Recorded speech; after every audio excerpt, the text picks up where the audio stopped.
दिन रानो चिड़िया और उसकी बेटी गुड़िया सामान लेकर एक नए हरे भरे जंगल में उतरती हैं। गुड़िया बेटी, इस जंगल में सूखी लकड़ियाँ कहाँ से मिलेंगी? मैं किसी से पूछ कर आती हूँ, आप यहाँ बैठ जाएं। मम्मा, क्या हम लकड़ियों के बिना घर नहीं बना सकती? नहीं बेटी, लकड़ियों के बिना घर कैसे बन सकता है? रानो चिड़िया अपनी बेटी को एक पेड़ के नीचे बैठाकर चली जाती है। रानो चिड़िया एक बूढ़ी फाख्ता के पास जाती है। माँ जी, मैं इस जंगल में नई आई हूँ। मुझे और मेरी बेटी को अपने लिए घर बनाना है। हमें घर बनाने के लिए सूखी लकड़ियाँ कहाँ से मिलेंगी? बेटी, ये जंगल हरा भरा है। इस जंगल में तो सूखी लकड़ियाँ नहीं है। आपको अगर घर बनाना है तो दूसरे जंगल से सूखी लकड़ियाँ लानी होंगी। मैं तो अकेली हूँ, मैं अकेली ये सब कैसे कर सकती हूँ? ठीक है माँ जी, मैं तिनकों से अपना घोंसला बना लेती हूँ और फिर जब बारिश होगी तो देखा जाएगा। रानो वहाँ से उड़ती है और अपनी बेटी को लेकर लकड़ी तलाश करने निकलती है। तब उसकी नज़र एक नारियल के पेड़ पर पड़ती है। वो सामने नारियल का पेड़ है। उस नारियल के पेड़ पर नारियल के फल भी लगे हुए हैं। हम दोनों माँ बेटी उस नारियल के फल को भी तो अपना घर बना सकती हैं। गुड़िया चिड़िया उड़कर नारियल के पास जाती है और उसमें चोंच मारकर छेद करती है। वह पानी पीती है और अंदर बैठ जाती है। थोड़ी देर में रानो आती है। गुड़िया, गुड़िया बेटी, कहाँ हो? कहाँ हो आप? मम्मा, मैं यहाँ हूँ, नारियल के अंदर। गुड़िया बेटी, क्या इस नारियल में मेरे लिए भी जगह है? हाँ मम्मा, हम दोनों माँ बेटी इसके अंदर आसानी से रात गुजार सकती हैं। मुझे सूखी लकड़ियाँ नहीं मिली, लेकिन ये भी अच्छा है। ये नारियल का घर सुरक्षित भी है और मजबूत भी। रात हो जाती है, दोनों उसी में सो जाते हैं। अगली सुबह कालू कौवा और गोरी कौवी वहाँ आते हैं। कालू जी, मुझे तो भूख लगी है, कोई फल खाने को दिल कर रहा है। वो देखो, सामने नारियल के पेड़ पर एक नारियल का फल लगा हुआ है। हम वो फल जाकर खा लेते हैं। कौवे नारियल पर चोंच मारते हैं। अंदर आवाज आती है। मम्मा, ये आवाज कैसी है? शायद कोई हमारे नारियल के घर को बाहर से चोंच मार रहा है। रानो और गुड़िया बाहर निकलती हैं। कौवा, कौवा, रुक जाओ, इसे मत खाओ। ये तो मेरा और मेरी बेटी का घर है। घर है? ये कैसा घर है? ये तो हमारा भोजन है। घर बनाना है तो कहीं और जाकर बनाओ। हम तो ये नारियल खाकर अपनी भूख मिटाएंगे। कौवे नारियल खाने लगते हैं। रानो और गुड़िया बेघर हो जाती हैं। मम्मा, इन कौवों ने तो हमारा घर ही खा लिया। अब हम कहाँ जाएंगी? चलो गुड़िया बेटी, हम किसी और जगह चली जाती हैं। वे पहाड़ों की तरफ जाती हैं, जहाँ एक बड़ा अनार का पेड़ मिलता है। मम्मा, अगर हम इस अनार के फल को अपना घर बना ले तो कैसा रहेगा? हाँ बेटी, हम इस अनार के फल को अंदर से खाकर खाली कर लेती हैं और फिर आराम से इस घर में रह लेंगी। वे अनार खाली करके उसमें रहने लगती हैं। शाम को मिट्ठू तोता आता है। चिड़िया, चिड़िया, तुम इस अनार से बाहर निकल जाओ, मैं इसे खाने आया हूँ। तोते भैया, ये अनार का फल अब मेरा घर है, मैं अपना घर नहीं छोड़ सकती। अंकल तोते, हमने तो ये अनार का फल अंदर से पहले ही खा लिया है। मैं इसका रस नहीं बल्कि छिलका खाता हूँ। अब बाहर निकलो। ये जंगल के फल खाने के लिए हैं, घर बनाने के लिए नहीं। नहीं, हम नहीं निकलेंगे, तुम जाओ यहाँ से। मैं अभी कौवों को बुला कर लाता हूँ। तोता कौवों के पास जाता है। कौवे, कौवे, एक चिड़िया ने अनार के फल में अपना घर बना लिया है, उसे बाहर निकालो। मैं उस फल को खाना चाहता हूँ। वो चिड़िया कभी नारियल को घर बनाती है, कभी अनार को। अब तो उस चिड़िया को जंगल से बाहर ही निकालना होगा। कौवे और तोता रानो के पास आते हैं। चिड़िया, तू सीधे से अनार से बाहर आएगी या लगाऊं एक दो? कौवे, तुम मुझे कहीं भी रहने नहीं देते हो। मैं जहाँ भी घर बनाती हूँ तुम वहाँ ही आ जाते हो। अगर तुमने दोबारा किसी फल को घर बनाया तो हम तुम्हें जंगल से बाहर निकाल देंगे। डर कर रानो और गुड़िया बाहर निकल जाती हैं। तोता अनार खाने लगता है। रात में रानो और गुड़िया पेड़ के नीचे बैठी थी। मम्मा, सुबह क्या करना है? बेटी गुड़िया, सुबह हमें कुछ ऐसा घर बनाना है जिससे कौवों को कोई ऐतराज ना हो। हम दोनों माँ बेटी पत्तों से घर बनाएंगे। मम्मा, क्या पत्तों से घर बन जाएगा? हाँ, जब मैं छोटी थी तो मेरी माँ केले और दूसरे पेड़ के पत्तों से घर बनाया करती थी। सुबह रानो और गुड़िया मेहनत करती हैं। गुड़िया बेटी, जब तक मैं पत्ते साफ करती हूँ, आप झील किनारे जाओ और सूखी घास ले आओ। वे दोनों मिलकर शाम तक केले के पत्तों का सुंदर घर बना लेती हैं। शाम को भारी बारिश और तूफान आता है। माँ, आसमान को देखो, काले बादल आ रहे हैं। हाँ बेटा, लेकिन हमें परेशान होने की जरूरत नहीं है। हमारे पास अपना मजबूत केले का पत्तों का घर है जो हमें इस परेशानी से बचेगा। आओ बेटा, अंदर चलो। आसमान पर काले बादल छा जाते हैं। रानो और गुड़िया अपने मजबूत पत्तों के घर में सुरक्षित थीं, लेकिन कौवों का तिनकों का घोंसला टूट जाता है और वे भीगने लगते हैं। कालू जी, उस चिड़िया ने कोई ना कोई जुगाड़ जरूर लगा लिया होगा। चलो हम उसके पास जाते हैं, अब वही हमें बचा सकती है। कौवे रानो के घर के बाहर आते हैं। चिड़िया, चिड़िया बात सुनना। रानो दरवाजा खोलती है। कौवे, अब क्या पत्ते भी तुमने खाने हैं? मैंने तो इस बार पत्तों का घर बनाया है। चिड़िया बहन, हमें माफ कर दो और हमें अपने पत्तों के घर में थोड़ी देर आ लेने दो। हम बारिश में भीग रहे हैं। ठीक है कालू भैया। गोरी भाभी, आप दोनों अंदर आ जाइए। वाकई में बाहर बहुत तेज बारिश हो रही है। अगर आप दोनों बारिश में भीगते रहे तो बीमार पड़ जाएंगे। अगर हम आपकी मदद नहीं करेंगे तो पक्षी होने का क्या फायदा? रानो चिड़िया दया दिखाती है और उन्हें अंदर बुला लेती है। कौवे शर्मिंदा होकर चिड़िया का शुक्रिया अदा करते हैं। एक हरे भरे जंगल में एक ऊंचे अंगूर के पेड़ पर रानो चिड़िया और उसके प्यारे पति टुन्नू चिड़ा का घोंसला था। वही उनका संसार था, वही उनकी खुशियाँ थीं। पर उसी पेड़ के नीचे अंधेरे में रहता था एक खतरनाक काला नाग। टुन्नू देखो, मैंने तो अंडे दिए हैं। मेरा सपना था ना माँ बनने का, आज पूरा हो गया। रानो, ये तो बहुत बड़ी खुशी है। इन अंडों में बस कुछ ही दिनों में हमारे बच्चे होंगे। उनकी चूचू से पूरा जंगल गूंजेगा। मैं अपने बच्चों को लिए जंगल से सबसे मीठे बेर लाऊंगा आज। मैं इन्हें अपनी जान से ज्यादा संभालूंगी। अब बस डर यही है कि कुछ बुरा ना हो। जब तक मैं हूँ, कोई परिंदा भी इन अंडों की तरफ आंख उठाकर नहीं देखेगा। थोड़ी देर में कालू और गोरी वहाँ आते हैं।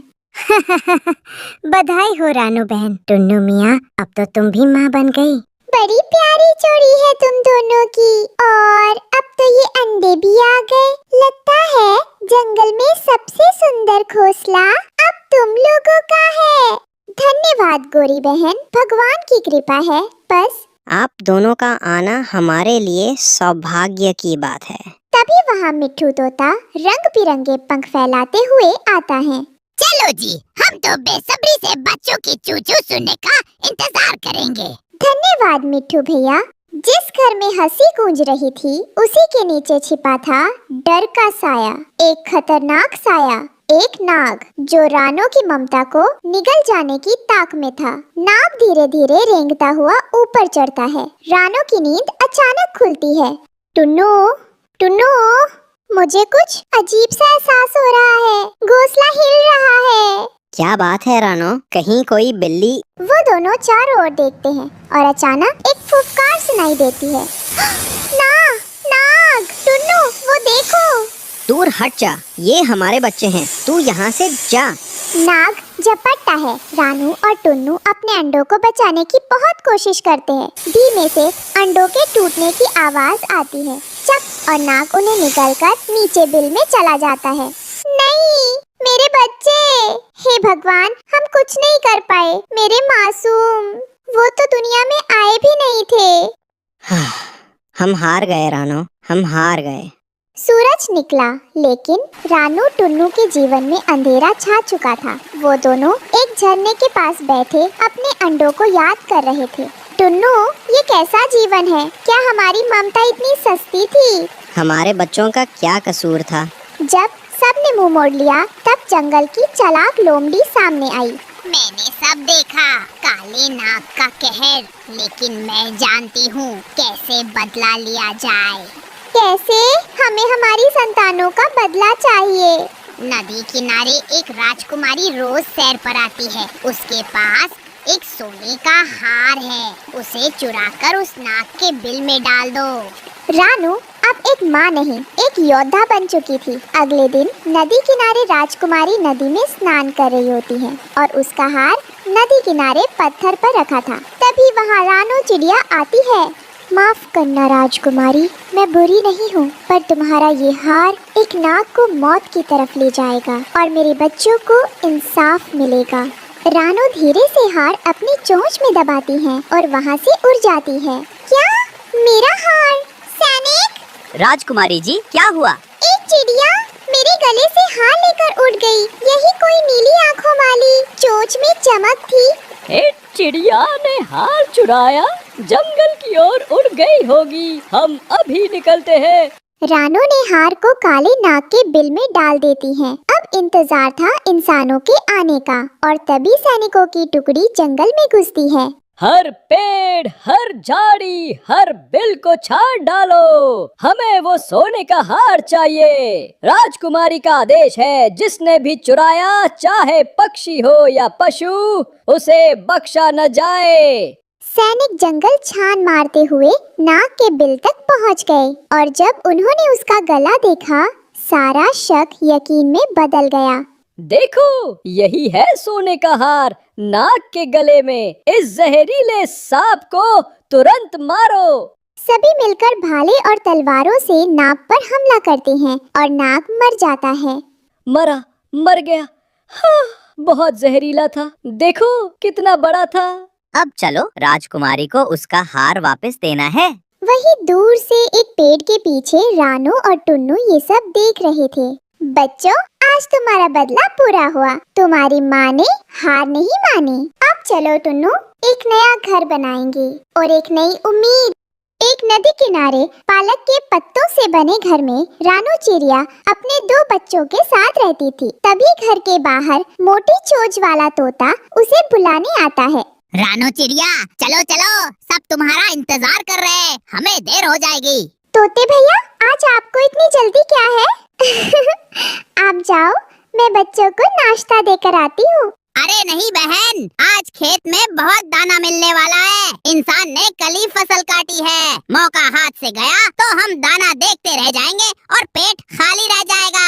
तोता चला जाता है। रानू अपने बच्चों को दाना देती है। बच्चों, दाना खाकर खेलना, लेकिन घर से बाहर मत जाना, और अगर जाना भी पड़े तो याद है ना क्या करना है? हाँ मम्मा, हमें पता है। पहले दरवाजे से बाहर झांकना है, फिर ऊपर आसमान देखना है, और फिर अगर कोई बिल्ली या इंसान दिखे तो वापस घर भाग आना है ना? बिल्कुल, शाबाश मेरे होशियार बच्चों। तुम दोनों तो मुझसे भी ज्यादा अक्लमंद हो।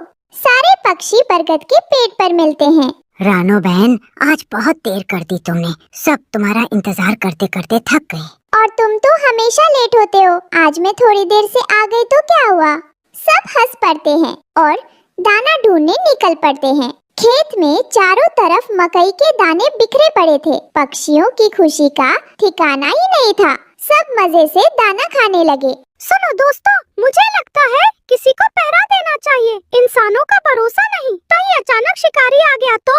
अरे कबूतर महाराज, इतना टेंशन क्यों लेते हो? ये जो दाना जमीन पर पड़ा है, ये किसान के काम का ही नहीं है। किसान कभी भी हमें इसे खाने से नहीं रोकेगा। तो खाओ, मजे करो, चिंता मत करो। सब पक्षी दाना खाने में लग जाते हैं, लेकिन तभी धड़ाम, कौवा जाल में फंस जाता है। अरे बचाओ बचाओ, ये जाल, ये तो गले पड़ गया।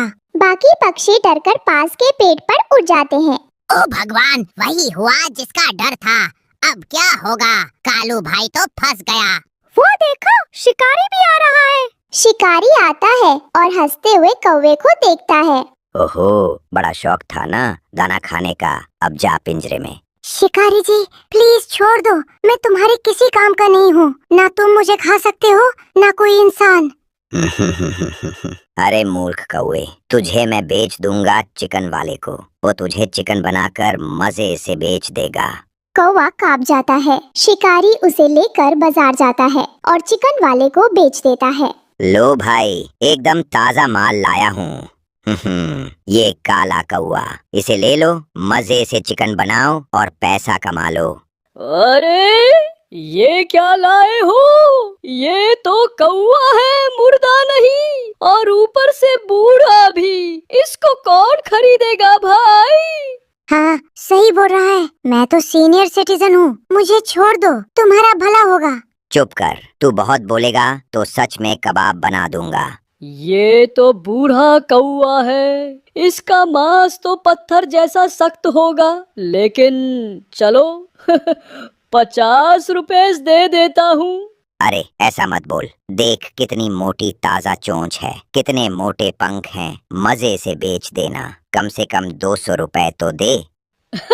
200 रुपए? ये तो मजाक कर रहे हो। इतना तो मैं एक भले मोटे मुर्गे के भी नहीं देता। 50 रुपए इतना सस्ता? मैंने इसे जाल में फंसाने के लिए कितनी मेहनत की, जाल, दाना, टाइम सब मिलाकर तो कम से कम 150 रुपए का खर्चा हुआ। 50 रुपए से ज्यादा नहीं मिलेगा, वरना वापस ले जाओ अपने कौवे को। मैं तो वैसे भी पुलिस के डर से इसे रखना नहीं चाहता, कहीं पता चला तो लोग कहेंगे कि चिकन वाला अब कौवे भी बेचता है। दूर से कालू के दोस्त पक्षी उसे देखते हैं और परेशान हो जाते हैं। अब क्या करें, हमारा कालू भाई तो गया। नहीं, हमें अच्छे इंसान से मदद लेनी होगी। चलो किसान के पास। अरे अगर उसने सच में उसे बेच दिया तो बेचारा कालू। नहीं, अभी सब खत्म नहीं हुआ। अगर हम सब मिलकर कोशिश करें तो अपने दोस्त को बचा सकते हैं। डरने से कुछ नहीं होगा। लेकिन इंसानों से मदद मांगना, क्या वो हमारी सुनेंगे? कहीं हमें भी पकड़ लिया तो? सब इंसान बुरे नहीं होते, हमें अच्छे इंसान से मदद लेनी होगी। चलो किसान के पास, वही हमारी आखिरी उम्मीद है। वे किसान की पत्नी से मदद मांगते हैं। माँ जी हमारी मदद करो, शिकारी ने हमारे दोस्त कौवे को पकड़कर बाजार में बेच दिया है।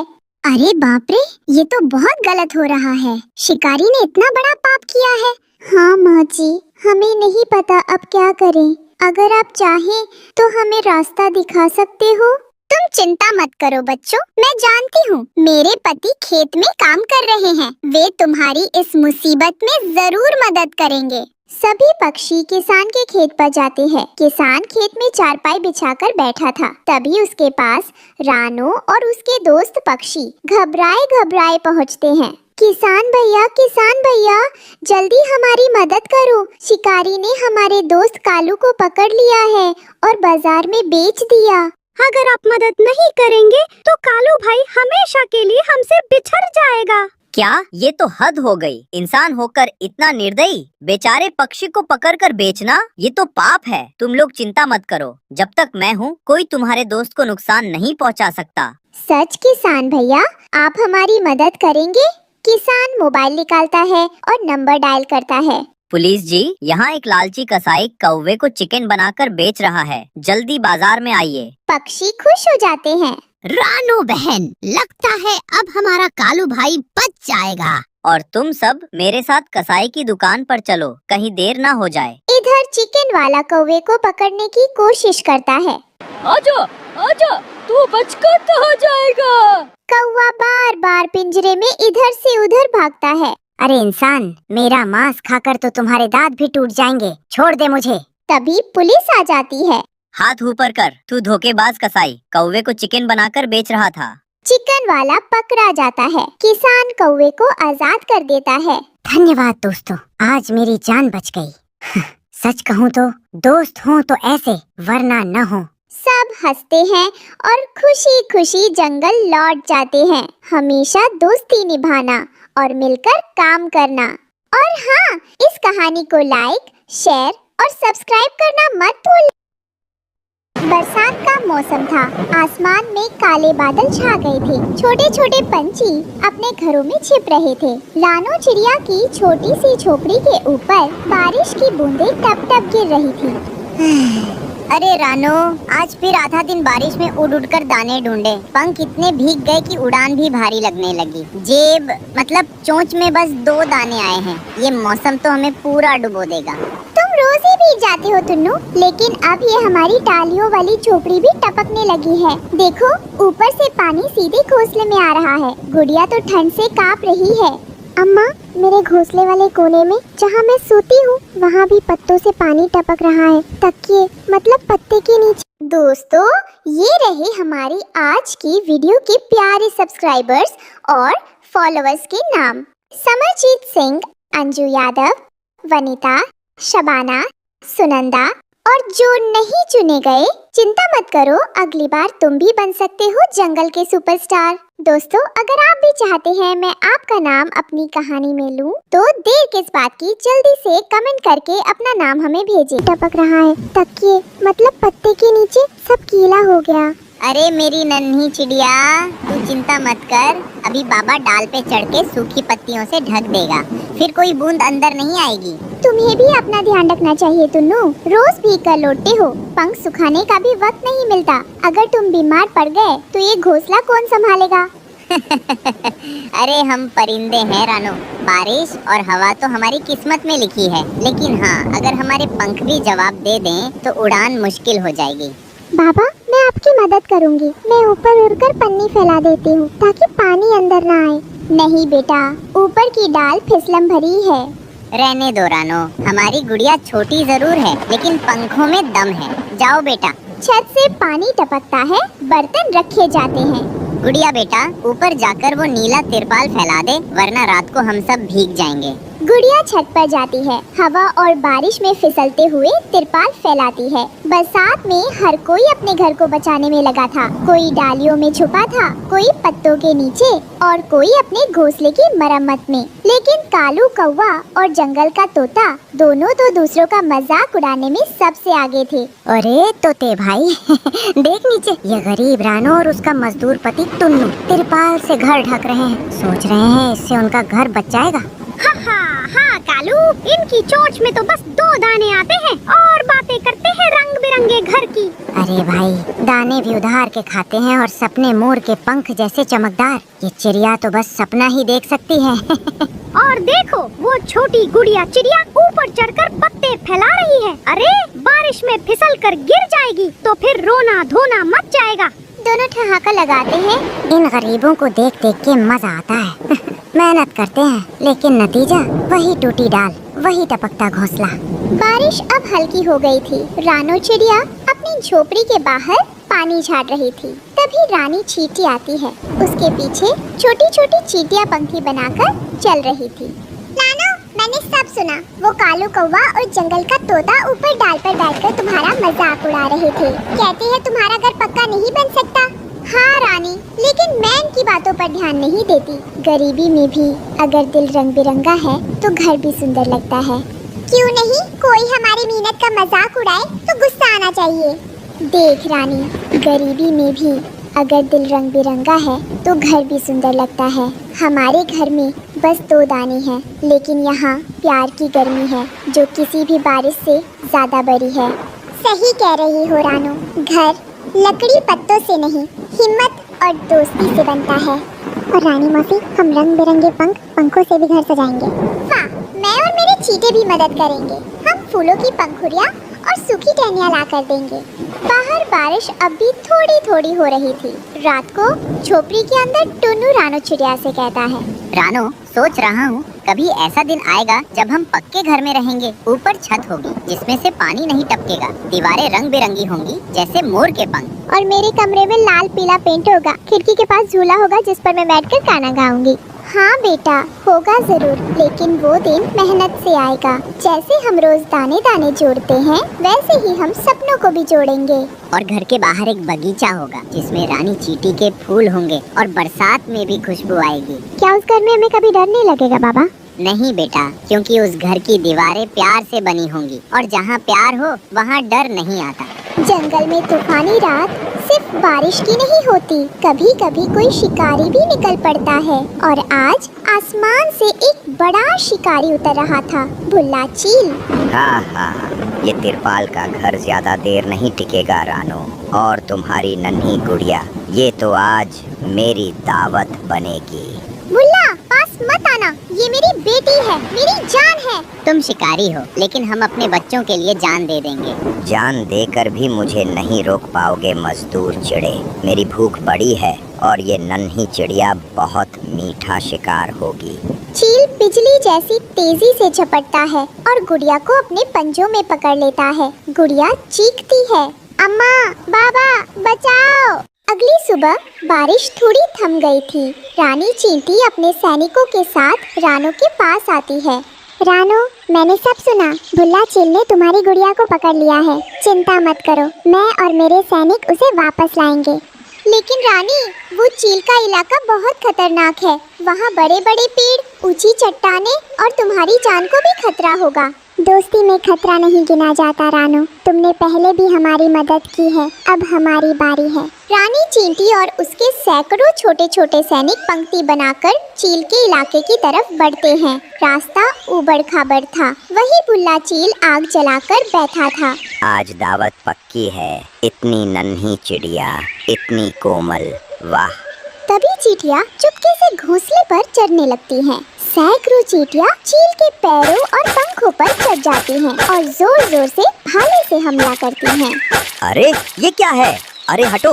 ओह ओह, मेरे पंख, मेरी टांगें! चील घबराकर इधर उधर भागता है और रानी गुड़िया को वहाँ से बचा लेती हैं। रानी मौसी, चल बेटा, जल्दी घर लौटते हैं। तुम्हारी अम्मा तुम्हारा इंतजार कर रही है। सभी मिलकर घर वापस लौटते हैं और रानो अपनी गुड़िया को गले लगाती है। और इस कहानी से ये सीख मिलती है, सच्ची ताकत बड़े पंखों में नहीं बल्कि बड़े दिल में होती है। चाहे हालात कितने भी मुश्किल हो, मेहनत, हिम्मत और दोस्तों का साथ हर सपने को सच कर देता है। गहरा जंगल, काली घटाएं और बरसती बारिश। पेड़ों के नीचे कई परिंदे छुपे हुए थे, लेकिन एक कोने में भीगी हुई बैठी थी रानो चिड़िया और उसकी नन्ही बेटी गुड़िया। अम्मा, बहुत भूख लगी है, पेट में दर्द हो रहा है, कुछ खाने को मिलेगा क्या? अल्लाह मालिक है मेरी गुड़िया। बारिश रुकने दे, अम्मा जरूर कुछ दाना ढूंढ लाएगी। अभी तो सारे पत्ते भीग गए हैं, जमीन कीचड़ से भर गई है, दाने का कोई नाम निशान नहीं। वही एक दूसरे घोंसले में एक गरीब कबूतर कहता था, हे खुदा, 3 दिन से एक भी दाना नसीब नहीं हुआ, ये बारिश कब रुकेगी? दूसरी ओर एक गरीब तोता अपने बच्चों को छुपाते हुए कहता है, बच्चों को बुखार है, पत्ते भीग गए हैं, कोई मेरी मदद कर दे। वही एक चिड़िया घोंसला गिरने पर रो रही थी। हाय मेरा घोंसला, सारे अंडे बह गए, अब मैं कहाँ जाऊँ? आज की वीडियो के प्यारे सब्सक्राइबर्स और फॉलोअर्स के नाम: अंजलि, निखिल, रीना, खुशी सिंह, प्रीत मेहरा, नीरू चोपड़ा।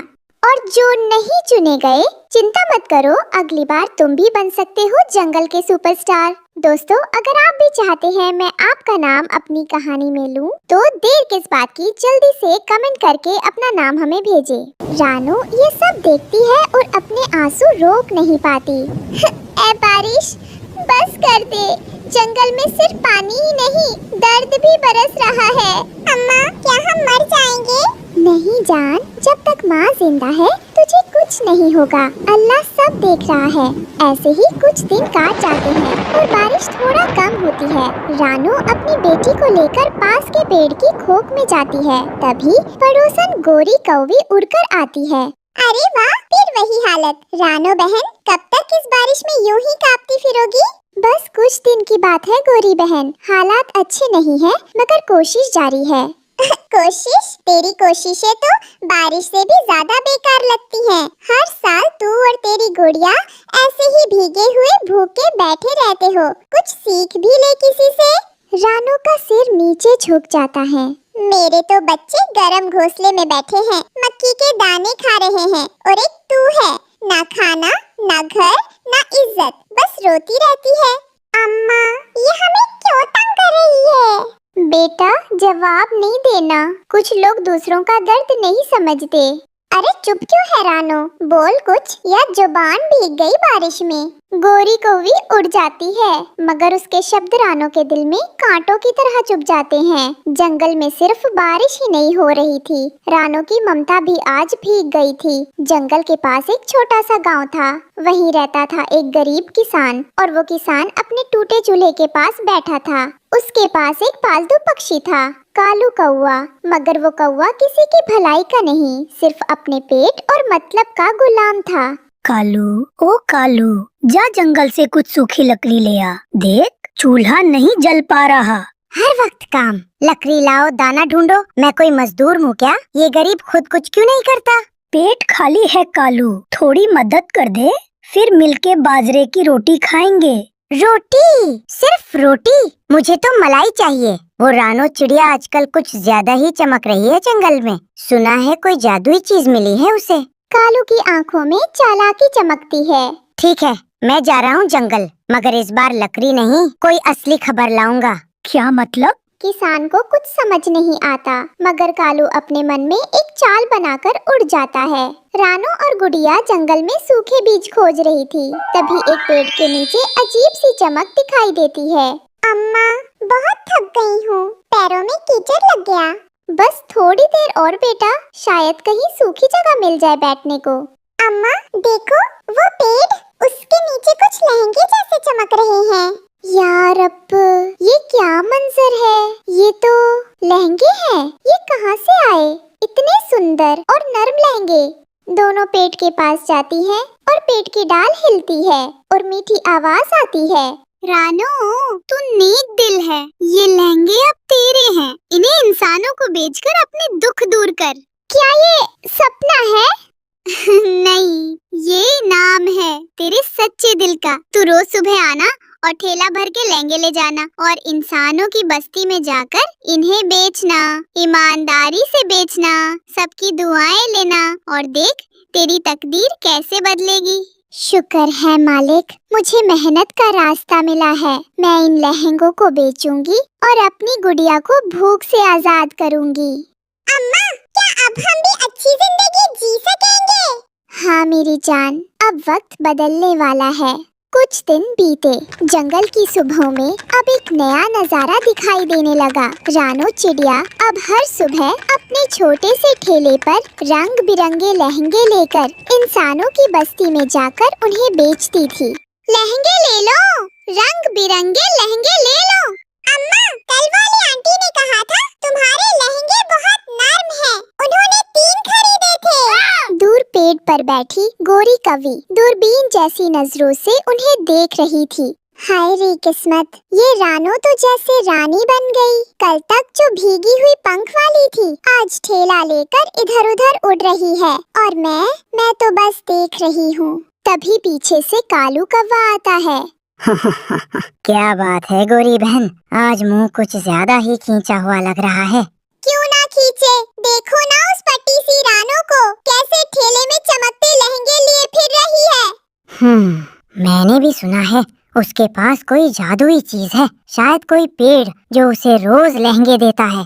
सच? पेड़? जादू? तो फिर क्या कर रहे हो कालू? तुम तो बहुत चालाक हो, ले क्यों नहीं लेते उससे सब कुछ? बस अब वही करने निकला हूँ। आज रात मैं जाऊंगा उस पेड़ के पास और सब लहंगे उठा लाऊंगा। फिर रानो क्या, पूरा जंगल मेरे पीछे घूमेगा। वाह, फिर तो मुझे भी 2-4 लहंगे दिलवा देना, मेरी ननद की शादी है। शादी तो तेरे दिमाग की हो रही है पगली। चल तू देख, अब रानो की उड़ान मैं काटता हूँ। चांदनी रात थी, जंगल में हर तरफ सन्नाटा था। रानो और गुड़िया ठेला लगाकर थककर सो चुकी थी और उधर कालू कौवा उड़ता उड़ता उस जादुई पेड़ तक पहुंच चुका था। वाह क्या बात है, ऐसे लहंगे तो इंसानों के मेले में भी नहीं मिलते। अब ये सब मेरा होगा। रानो, उसका तो नामो निशान नहीं रहेगा। वो धीरे से उड़कर पेड़ के पास आता है। पंख फैलाकर एक लहंगे को उठाने ही वाला होता है, तभी पेड़ की डालें हिलने लगती हैं और एक गूंजती हुई आवाज आती है। जा कालू, ये लहंगे तेरे जैसे के लिए नहीं है। कौन? ये क्या हो रहा है? ये लहंगे नेक दिल रानो के लिए हैं, जिसने कभी किसी का बुरा नहीं चाहा। और तू तो लालची है, धोखेबाज है, और अब तुझे सजा मिलेगी। एक तेज चमकता हुआ प्रकाश नीचे गिरता है। कालू की आंखें चौंधिया जाती हैं। अरे बचाओ, मेरी आंखें, मेरा पंख जल रहा है। उसका एक पंख जल जाता है, वो झाड़ियों में गिर पड़ता है। अरे ये क्या कर दिया तूने? मैं तो बस देख रहा था। झूठ, जो दूसरों की मेहनत छीनना चाहता है उसे यही अंजाम मिलता है। अब जा और कभी लौट कर मत आना। कालू जैसे तैसे उड़कर भागता है। अगली सुबह जंगल और गांव में एक नया सूरज निकला था। रानो चिड़िया अपनी बेटी गुड़िया के साथ लहंगों से भरा ठेला लेकर इंसानों की बस्ती पहुंची। हाय, ऐसा लहंगा तो बाजार में भी नहीं देखा। कितना मुलायम है और रंग तो जैसे चांदनी। बहन, मुझे भी दो, मेरी बेटी की सालगिरह है, आप सबको मिलेगा।